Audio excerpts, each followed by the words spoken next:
you, ladies and gentlemen of the internet, theatre fans, and indeed those of you who are just taking a well-earned break from 4 months of near continual self-gratification. Ian, shut up, we're against the clock. We are the Murdered Musketeers, a group of creatives and performers who specialise in the art of murder. We're dead good!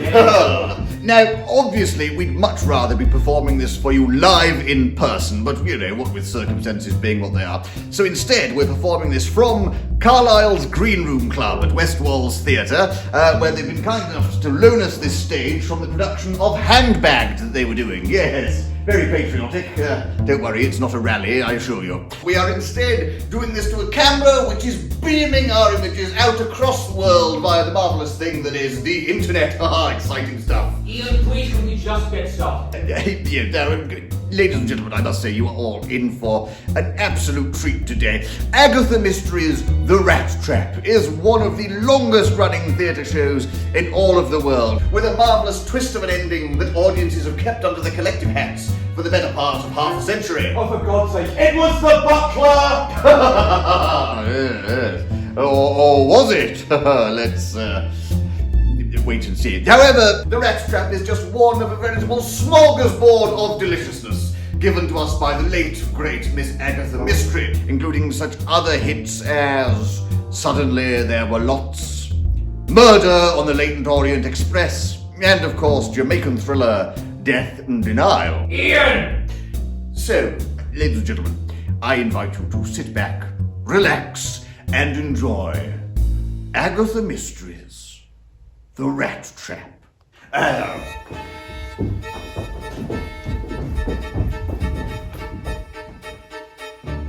There's a camera on. I can't see the small light. The light's only on amateur cameras. Not that I know anything about amateur filming. Please, for God's sake, can we just get this in? Go on. Well, if it isn't young Ivor Fortune, returned home to this, his prodigal home on this, the day of his aunt's most unfortunate and unexpected suicide. Colonel Helman Mayo, I wish I could say it was a pleasure to see you again, but I thought my beloved aunt ditched you after she discovered your torrid little secret you let slip on balmy, drunken summer's eve. Secret? What secret might that be? Despite being a trusted friend, confidant, and indeed an occasional shoulder to cry on, I've heard no rumours regarding our man, the Colonel. Why, he's the very rock at the centre of our world. Should you tell Miss Maple, Colonel, or should I? Yes, well, I'll not let you lead me on a merry dance, Maple. And as for you, young Fortune, I shall tell you what I told you some 10 years ago, when you had the audacity to spill black paint on my porch. Be off with you, and never darken my doorstep again. Oh, Helman, have some respect. This poor man has only just lost his estranged and reclusive aunt, whom he hasn't seen in over 5 years, the incident that we don't speak of. Show a little compassion. Compassion! Like incropulations, this man doesn't know the meaning of the word. How dare you, sir? Look me in the face and say that to my eye. Gentlemen, please! Stop this nonsense. Don't resort to violence. There's been enough harm done in this house today already. Why, just upstairs the corpse of Kay Davor is barely cold. We can go round and round, Maypole, but I'm afraid this can only end one way. The Colonel and I have never seen eye to eye, and I couldn't take an eye for an eye. No, not I. You understand me now, Colonel? Aye. Oh, be careful, Ivor. The Colonel always carries with him his trusty service revolver. You'd be wise not to anger him. Do you, Colonel? Yes, it's true. I never leave home without it. Never leave home without it. Ah! Miss Maypole!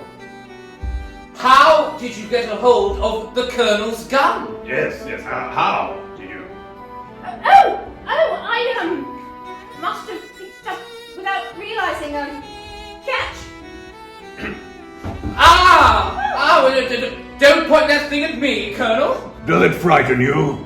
Being so close to such a deadly weapon. Oh, be careful, Helman, it may go off in your hand. Nonsense! I've trained for years to handle these sorts of weapons. firm grip, a steely eye, and a determination to do what needs to be done. Oh, be careful, you could hurt someone. Yes, well, that's rather the point, Miss Maple. Is that what you tell your new recruits, Colonel? Yes, I know all about your training regime at the Bacon Barracks. The way you handled your privates. You worked them hard, too hard. By the time you were finished with them, they were left limp and broken. You've been held directly responsible for multiple dishonorable discharges. No wonder so many of them turn seamen instead. That's enough out of you, young Fortune. One more word and dead arms upstairs or otherwise I shall use this. Hellman, enough of this nonsense. If you shoot either, then his deceased aunt's entire estate, including the famed and priceless crystal cubic zirconia, will go instead to his half-sister, Miss Ruby Magenta. Oh, Miss Ruby Magenta. Now there is a woman unlike any other. Beautiful, lively, full of spunk. How on earth she was spawned from the same loins that produced this piece of filth, I shall never know. Well, it's a shame those feelings aren't reciprocated, Colonel. She'll positively loathe you. Yes, I have not won her heart yet, but I will one day earn it with the only means I know how. Blood! Not so fast! Just stop altogether! Killing me won't do anything, Colonel. Yes, you give my dead aunt's fortune, including the priceless crystal cubic zirconia, to my half-sister Ruby, something she's longed for ever since leaving the convent she was housed in her youth, but she'll still never love you. That's a chance I'm willing to take! You know, it's awfully good, isn't it? We spent so long in rehearsal, just really ramping the tension up in this particular scene. And of course, it's all about to change because I am about to come on. Ian! Oh.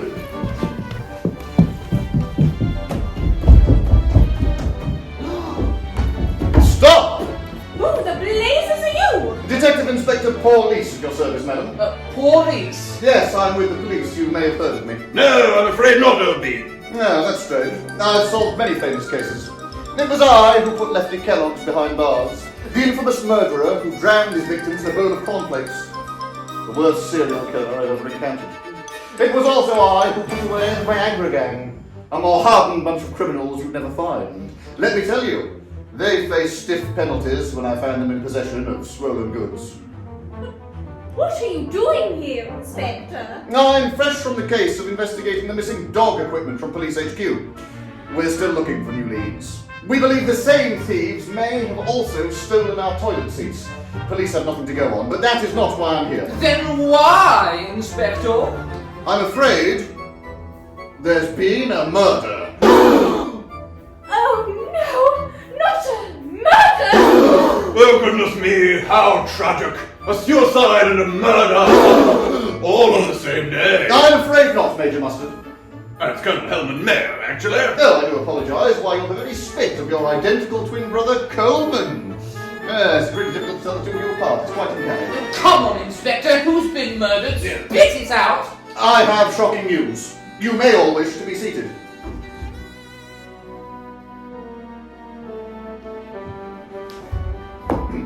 Your aunt, Miss Kay Dever, did not take her own life. It was murder! But that's impossible! Please fetch all of the occupants of the house into this one room so I can needlessly question you all in front of each other. Well, the only person missing is my dreary half-sister Ruby, and she's probably gulping over the priceless crystal cubic zirconia in the drawing room again. No doubt. Hark! I think I hear her approach! I said, hark! I think I hear her approach! I'll go fetch her. She's probably more distracted than ever. Oh, that's some half-sister of mine. You know, this reminds me of a similar time when we were filming Red Herrings by Detective Zero. When Trudy did, she actually fell asleep during the filming. We all joked she must have lost her place. Inspector, this is not the time. Yes, as I was saying, there's been a murder. Yes. Stop! Everybody stop. Look, I'm sorry. Someone turn off the recording. We're done. It's over. What is this foolishness? What are you talking about, Ivor? I'm being serious. It's over. She's dead. Yes, old bean, we know. Cadaver, upstairs! Murder! Look, ladies and gentlemen, I am really sorry, but the show is now over. Olivia Broadchurch, the actress playing Miss Ruby Magenta, has been found dead. She's been murdered. Oh, God, what happened? The police are on the scene now. They say she's had her throat cut with the priceless crystal cubic zirconia prop. Oh, no, now we'll have to replace it. I bet that'll be expensive. And, poor Olivia. Well, that's it. Please, can someone just turn off the camera so we can stop recording? No, absolutely not. Keep it running. I mean, the ladies and gentlemen at home, they're watching this in order to see a murder mystery. Well, what could be finer, therefore, than them actually solving a real-life murder mystery here tonight? So I'll speak to the police. I'm sure I can get them to give us some evidence, and then we'll let you have it, and, well, see if you can solve whodunnit. Ha ha!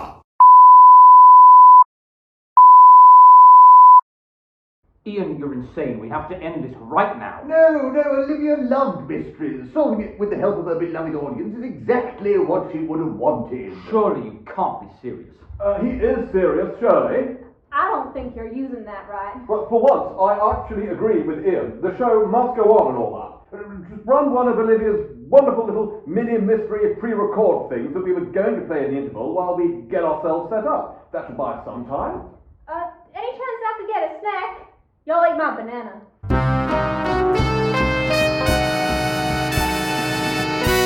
Hello everyone, Olivia Broadchurch here, who plays the part of Miss Ruby Magenta in the production of The Rat Trap. Now while we're at the interval, the rest of the cast are enjoying a little bit of a sit down and a pee break, but I thought I'd come out here and keep you entertained with a little mini mystery of my own. See if you can solve it. On the third weekend in August every year, the Real Deal Fishing Emporium hosts a 24-hour fishathon on the mist-covered Lake Herdegrin, where there is a cash prize of £20,000 for the biggest fish caught. Tragedy struck one year when front-row fisherman Juan Gotaway was found dead in his own boat. He'd been gutted, his organs completely removed and strewn across the deck of his boat, apart from his stomach, which had been tossed overboard, never to be found. Police were baffled how the killer had managed to locate their victim. All the boats and placements on the lake had been assigned anonymously, and the mist was so thick that the visibility was almost zero. Kat Chopverde was Juan's ex-wife. Juan had secured the majority of the estate in the divorce, citing that Kat was rather too interested in other men's fishing poles.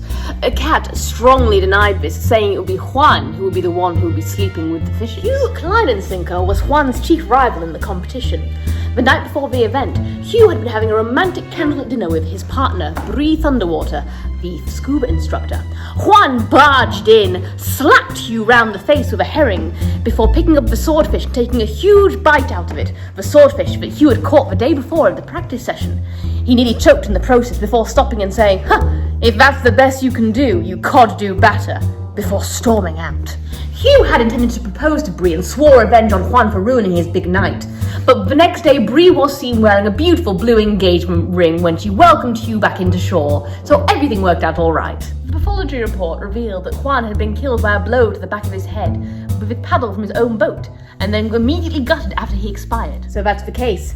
Very fishy, I'm sure you'll agree. But don't flounder. See if you can solve it, just for the hell of it.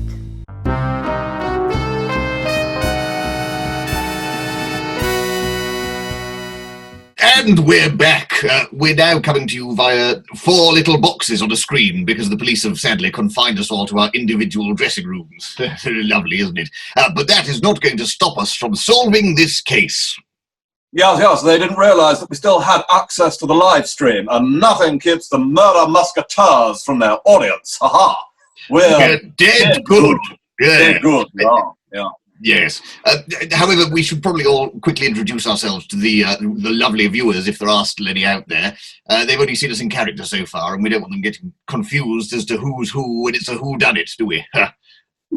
Well, I'll go first, even though obviously everybody's going to know who I am already. Hi, my name is Sunny Spells. I am the weather presenter to The Stars, and I'm playing the role of Miss Maple. I'll go next. Cummerbund Bandersnatch here, actor extraordinaire, playing the role of Colonel Helmond Mayo, the saucy devil. Alfred Cockitch, I'm the director, and I played Ivor Fortune. There you go. And as if it even needs saying, I'm Ian Thesp. You'll probably all recognize me from my most famous role as Rod Fisher, the fisherman detective, in the nation's favourite carp-based crime drama, Red Herrings. If there's any fans out there, give me a like spike.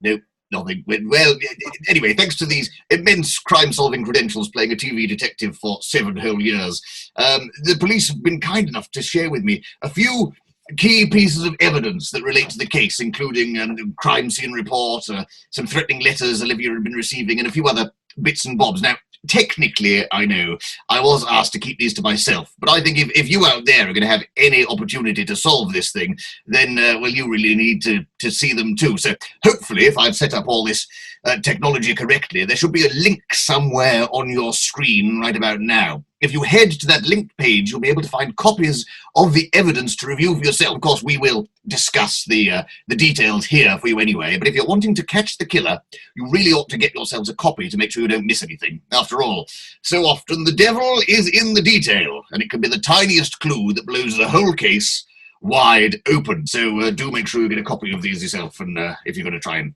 solve this. However, we should probably discuss a few key pieces of information, starting with the crime scene report. Obviously, the victim is Olivia Broadchurch. She was killed while we were doing that introduction. Oh, it says my poor Olivia's throat had been slashed open. A single precise cut. She must have known her attacker in order to allow them to get so close. And by the body was a smashed glass object with a priceless crystal cubic zirconia, no less. And there was apparently a note kind of scrunched up by the victim. I'll quickly read the note out to you. My dear, there can only be one forecast for you, and that is the past can be rummaged through. You may have moved on, got yourself a new job, but forever I'll know what came out of your gob. I don't think it's wrong. I think it's quite groovy. Perhaps you and I should appear in a movie. Because whether it be sunshine, snow, rain, or hail, I would wait a whole lifetime for my blowing gale. Whatever that means. Enough of reviewing this. The lovelies at home can do that for themselves. We should probably get to actually discussing the details of the case itself. I'm sure we've all got plenty to contribute that'll help actually find the killer of poor Olivia. Personally, I'm livid. Looking back on it, I don't even know why I did this show in the first place. I am a young, fresh face to the directing scene. I should be staging bold, exciting new plays, not slumming it as some resident director on a decades-old whodunnit. Look, folks at home, this was only supposed to be a short-term thing, but let me tell you, this show is cursed. The original actor, supposed to be playing Ivor Fortune, had both his legs broke in a mugging, and then his understudy fell down the stairs and ended up in a coma. So obviously, me being talented and compassionate and caring, I decided to play the role for the company. Thankfully, however, with an actual death during one of our productions, our little theatre group is now over. Our company is doomed. Well, quite right about us being doomed, but just to pick up on one small thing you said there, Alfred, we all know why you took this job in the first place. You owed a considerable debt to the show's producer, Cameron MacBook, didn't you? Lost more than one game of cards, so I've heard, but I wouldn't worry, we've all been there, we all owed that man a favour. However, the other thing you said, a curse. And a curse is absolutely right. Not only have we had horrible accidents befalling some of the cast, but also a thief stealing props from the set, potentially Olivia herself if this crime scene report's anything to go by. So much disruption could only mean one thing. Somebody here has uttered the name of the Scottish play and doomed us all. Look, just because I don't understand all these weird British theatre things doesn't mean that I should be left out. All y'all are mean to me and you ignore me. And frankly, I have earned the right to be here as the star, but here comes Olivia upstaging me again. Listen, I am the star in this here show and I never, ever get anything my way. Oh, please. We have bent over backwards to accommodate every single little silly whim that you've had. We've had the cast and crew not looking you in the eye. We've had your costume tones changed so that they don't clash with your skin. I mean, literally everything we've bent over backwards for you. I've not had every demand met. I have been asking for pink Himalayan salted roasted peanuts in my dressing room ever since rehearsal began. And have I ever had them? No.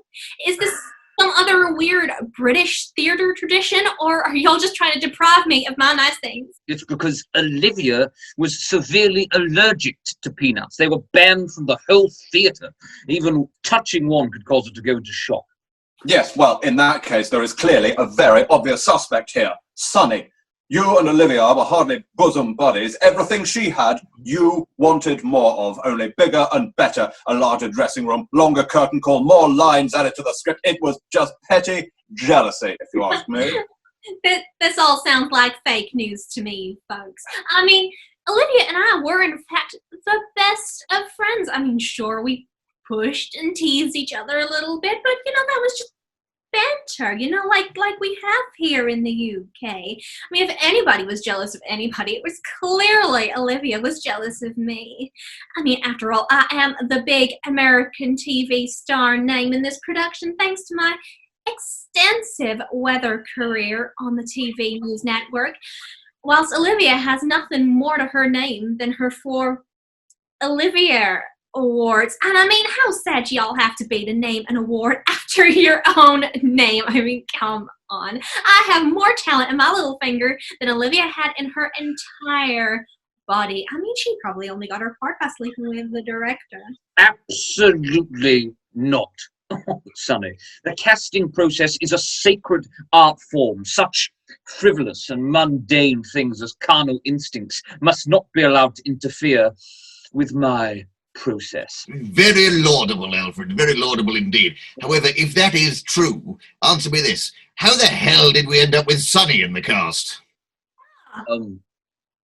Sonny, I admit, was an exception. Look, the producer insisted she be involved, and I couldn't say no.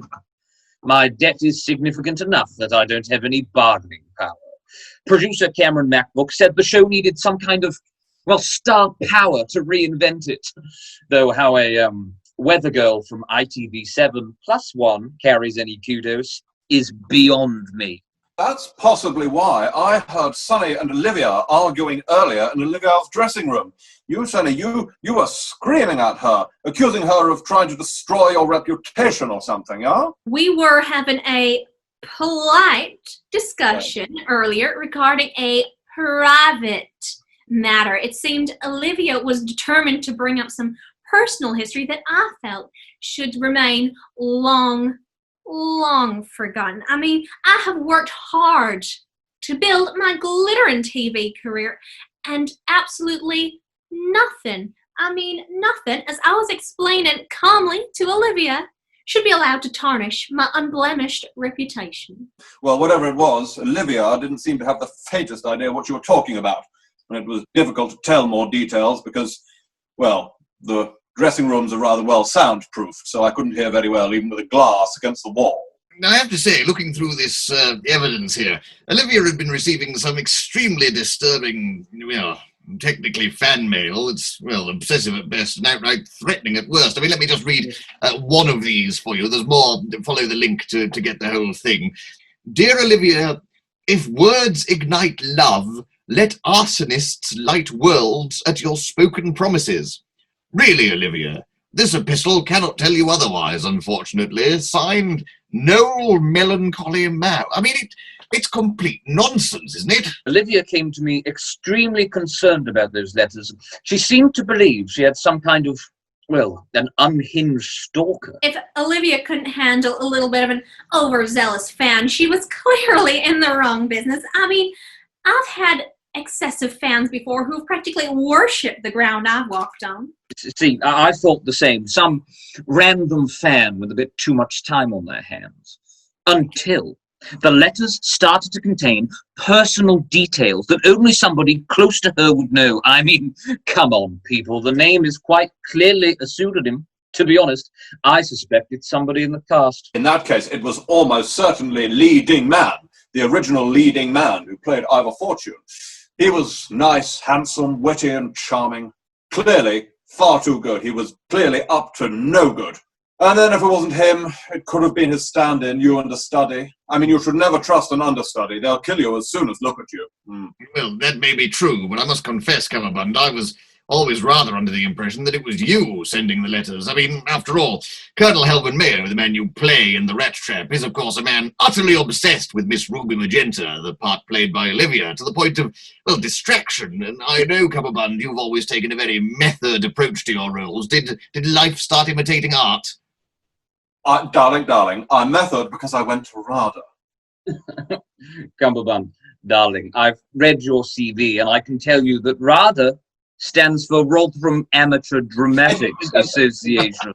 That's beside the point. They have an excellent program. But I am far from an amateur. I fully submerse myself in a role, so to an outsider, yes, it may have looked like I was obsessed with Olivia, but it was just acting. I may have followed her home, I may have spied on her through her windows, I even left a few gifts on her doormat, but it was all just to deepen the understanding of my character. Nothing else. Nothing weird, certainly. You know, I have to wonder what I'm going to do next. I mean, it's like Alfred said earlier, this show is definitely going to close. There's no way we're surviving an actual death. I don't know if anyone at home, maybe if you don't recognise me as Rod Fisher, the fisherman detective, you might know me better as Dr. Makenwell, the dishy doctor detective. Yes, played that role for nearly 5 years, and it was rather spiffing, and I don't know why, but I've suddenly got a hankering to do a medical drama and to get elbows deep in organs again. I mean, I'll probably just go back to presenting the weather till, I don't know, I'm a celebrity calls. Alfred, did I hear right that you were in the running to direct the sequel to Waiting for Godot? Oh, wait, he's here. That's the one. Yes. It originally clashed with my contract to direct this little production, but, well, seeming as it's all now over, maybe I can go make some money and pay off some of my gambling debt. Yes, well, I'll probably just be in between jobs until Casualty need another corpse, or maybe Hollyoaks require some homeless people. That would be fun. As we all know, I'm no one to spread a rumor. However, I do have to point out that I heard a particularly dishy one lately that Olivia may have had some particularly dirty and potentially career-ending dirt on in. What? No. Absolutely impossible. There are no skeletons in my closet at all. The most shocking thing I've ever done is change my name when I became an actor. I had to switch my surname and my Christian name around because apparently there were already some thespians in equity. But anyway, I'd never even worked with Olivia before this production, so how could she possibly know anything about me at all? Move on, thank you. That is a lie.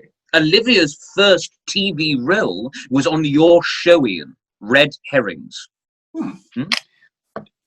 Okay, fine, it may well have been, but I did hundreds of episodes of Red Herrings. I can't be expected to remember every single bit part actress I've ever worked with. And as Rod Fisher himself used to say, rumours sink ships. It's a good job these rumours didn't reach my ears, or I would have silenced whoever was behind them permanently. Thank you very much. I'm wondering about the significance of the screwed-up note that was found in Olivia's pocket. It clearly didn't come from this deluded fan, whoever this may have been, as it's written in a very, very different style. It clearly mimics the poem A Mystery History, which is written and read by Miss Ruby Magenta in The Rat Trap. Clearly, it's Olivia's own ridiculous version intended to replace the one in the play. I must say, Sonny, those are surprisingly good detective skills you have there. Even me, the great Rod Fisher, hadn't spotted that little connection. Maybe instead of going back to the weather, if you fancy another acting role, and I do get to play a dishy doctor, perhaps you could be my naughty nurse. Funny. To be honest, it didn't really look like Olivia's handwriting to me. Hold your horses, everyone. My police contact has just texted me an update on the case, and no. The cause of death wasn't Olivia having her throat cut. In fact, that occurred after she was already dead. In fact, Olivia died of anaphylactic shock, the result of a severe peanut allergy. Wait. So So this has all been for nothing. She just ate a peanut and gosh darn killed herself. It's far more complicated than that, because there was no trace of peanut found in the stomach. So this was deliberately administered somehow. In that case, how did she actually die? Who the hell cut her throat after she was already dead? Excellent questions, Cast, and ones that hopefully the lovely ladies and gentlemen will have answers to give them some time to think. Perhaps this is a good opportunity for a small intermission. Hello again, Olivia Broadchurch here, back with the solution to the fishy fatality. And the killer was, drumroll please, Bree Thunderwater. Did you manage to get how and why? If you want to double check, go to the link below to find out. When we return, we're going to start solving this, so if you want to pause to take a few minutes to review the evidence, now's the time to do it. Don't worry, we'll wait. Right, hello, we're back again. Hopefully you enjoyed that little interval or went for a pee. In case you missed breaking news just before we stopped, it turns out the cause of Olivia's death wasn't anything at all to do with having her throat cut. It was something else, so it's completely irrelevant. We can ignore the throat cutting completely. It does make me wonder, if it was anaphylactic shock, is there a chance that it could have been an accident? No, absolutely not. Okay. Everyone here knew about Olivia's allergy to peanuts, and they'd been banned entirely from the theatre, which means someone had to deliberately administer them in order to cause the anaphylaxis. Olivia was always very careful and would never have gone near them willingly. So this is still very much a murder investigation. Well, I mean, it's much more than that.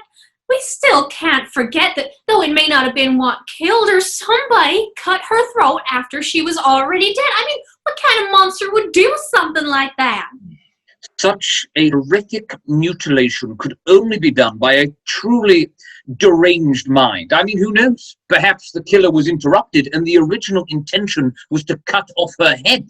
Well, I don't know about all of you, but I can only really think of one possible suspect capable of such a thing.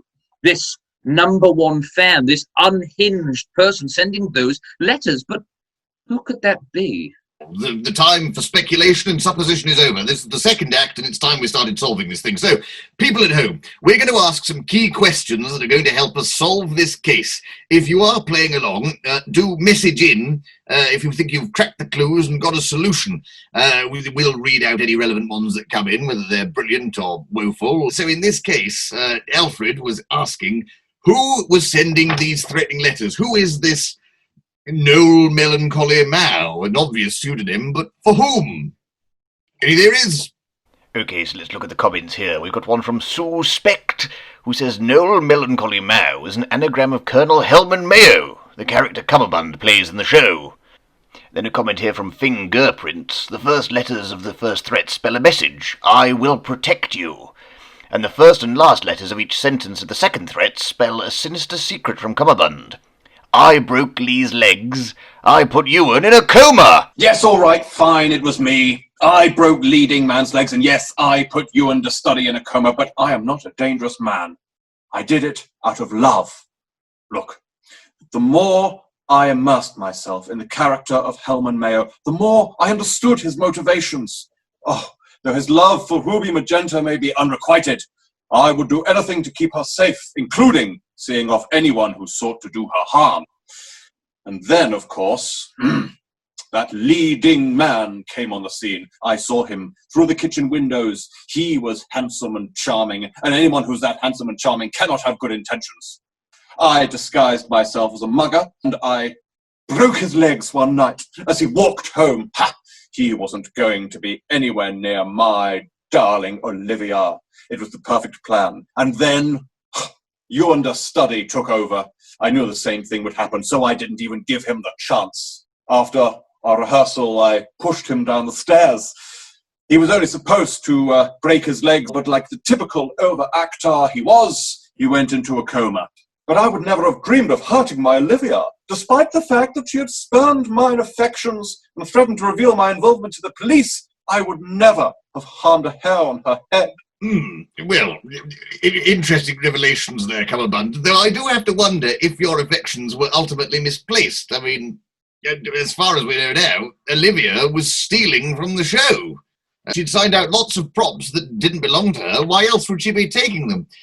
Although it does seem odd that the props she'd signed out today weren't found in her dressing room, so perhaps it wasn't Olivia who was stealing, and perhaps she was being framed, but is there any evidence that suggests this? Has anyone at home been able to figure it out? Is this really Olivia's handiwork, or is there something else going on?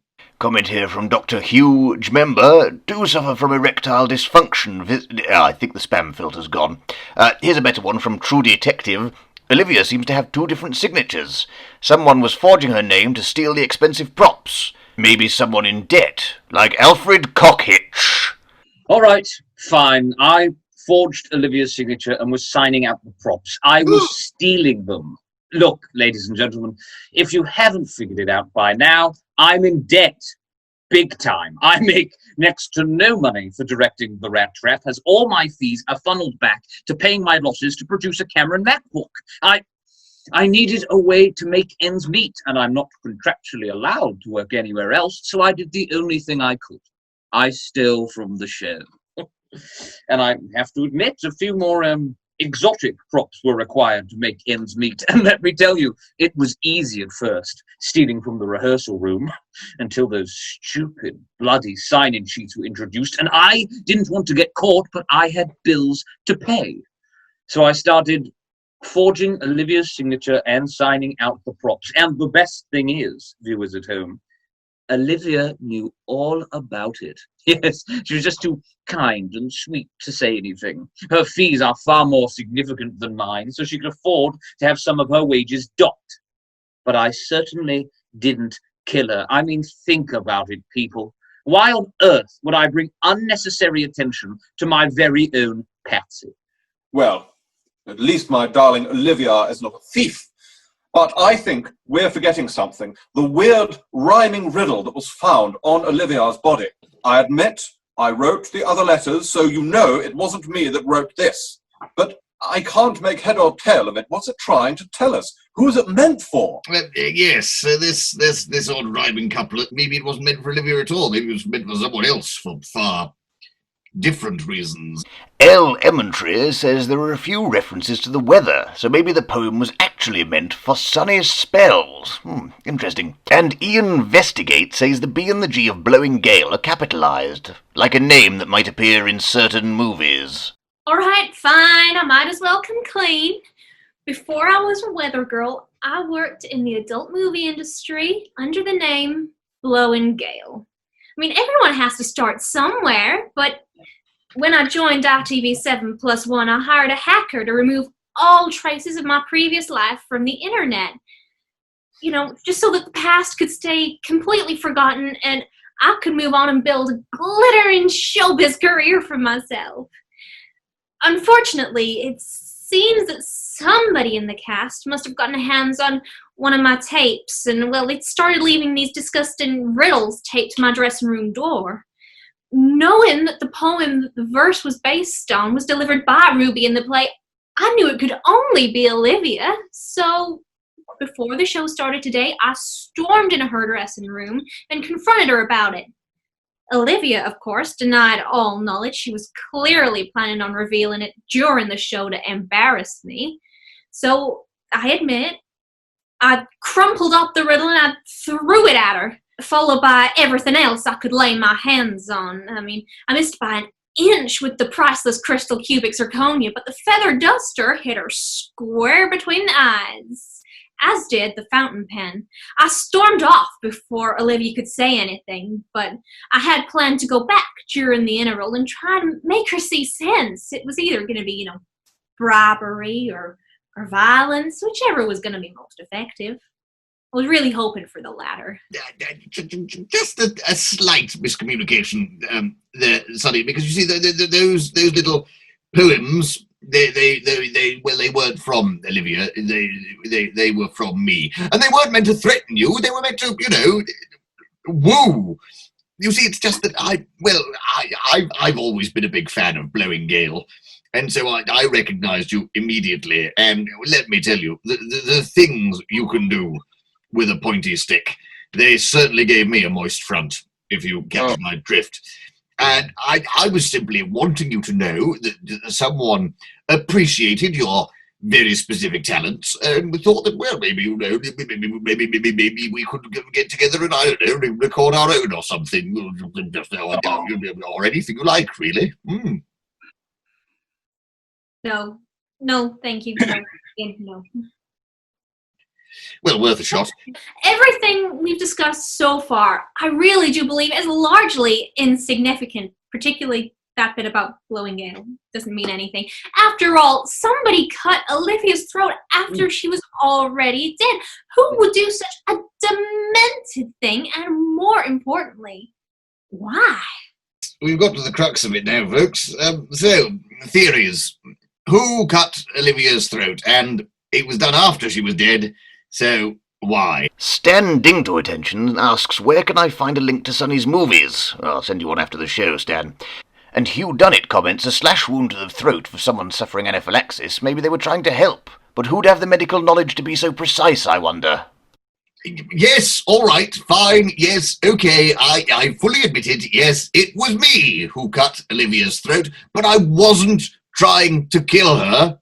I was trying to save the poor girl. Look, I told you before, I have played Dr. Makenwell on the television for a number of years, so obviously I therefore am as well trained as any real medical professional. So obviously I would instantly recognise the signs of anaphylaxis when I see it. And I saw in her dressing room the poor girl suffering just as the show was getting started, so I rushed to help her, saw her clutching at her throat, so I did what any sane individual would do in the same circumstances. I smashed the priceless crystal cubic zirconia prop, grabbed a sharp piece, and cut open her throat. I wasn't trying to kill her, it was an emergency tracheotomy. Unfortunately, by the time I'd carried out the procedure, I then realised that she was very much dead. And I was stood over her with a sharp piece of glass dripping in her blood, and I thought, Rod Fisher would arrest me in a moment here, so I just, left it and came back and performed the show. But, need I remind you, we know that she was killed by the anaphylaxis, not the cutting of the throat, so all I did was, mutilate a body slightly, if that's even a crime, which it isn't. I would It is. Well, that seems to be it. Lots of secrets have come out, but we're still missing the obvious questions. Who killed Olivia? How did they do it? And perhaps most importantly of all, why? We do know it was anaphylaxis, but how was the deadly dose of peanut administered? Who had motive? And who had the opportunity? If you'll allow me to indulge my inner detective for one final time, I will sum up all of the suspects that we have before us today.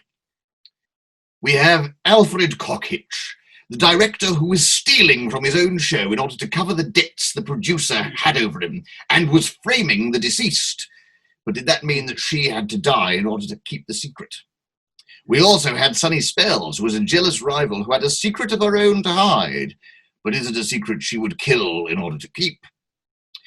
And we have Mr. Cummerbund Bandersnatch, a man so immersed in his character he became obsessed with Olivia, and, lest we forget, he admitted that he has harmed others in order to keep her safe. He broke someone's legs and put someone else in a coma. The question is, how far would this man go to prevent anyone else from getting near her? We really shouldn't forget the man who admitted to cutting her throat, and who so relishes his turn as a detective that the lines between fiction and reality appear to be blurring for him. Maybe you killed her purely for the mystery. Yes, well, obviously, don't forget me either. But, folks at home, that is it. Our time together is now sadly at an end. It's up to you to solve the case and catch the killer of Olivia Broadchurch. If you've got a solution, do leave it in the comments of wherever you're watching this. And as soon as it's been solved, we'll be posting whodunnit. A link will be on your screen somewhere, but do get your theories in first. We would love to hear them, and hopefully you can solve the case. In the meantime, though, I suppose that's it from the cast of The Rat Trap and from we, the remaining Murder Musketeers. So send us your theories, but from us for now, goodbye! Bye.